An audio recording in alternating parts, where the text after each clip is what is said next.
Furniture arrangement is one of the most common questions that I see online about decor.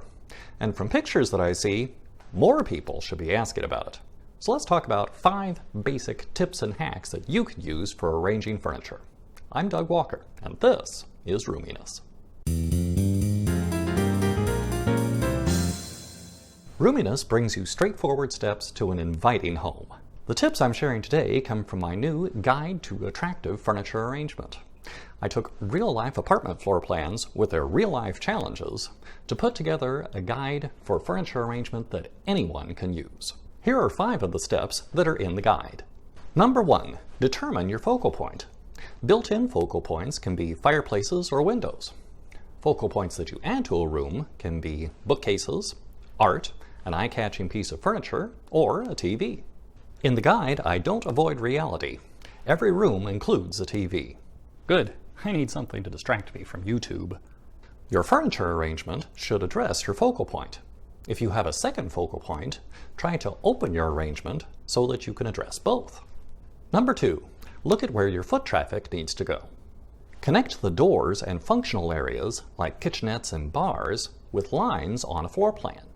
If your foot traffic is naturally along the edges of your room, the room is often easier to arrange. If your foot traffic cuts through the middle of the room, it presents more of a challenge. Third, think about what activities will be happening in the room. What things will you do more often, like watching TV and working on a computer? And what things will you do less often, like having a sit-down dinner, playing music, or entertaining? Who calls it entertaining? You just have people over. What are you doing, putting on puppet shows? Arrange your rooms for what you do most often. The things that you do less often, you can rearrange the furniture or bring in temporary pieces for. Fourth is to look at your activity zones with your traffic paths. Consider how you can push your traffic out of your activity zones with the way you arrange your furniture. Fifth, look at how you can create balance in your space. That can be symmetrical balance, where you have matched pieces that mirror each other, or asymmetrical balance, where you have pieces that are roughly the same scale on opposite sides of the room so that your room doesn't seem lopsided. I talk about these and many other furniture arrangement ideas in my Guide to Attractive Furniture Arrangement that you can find on RoominessTV.com.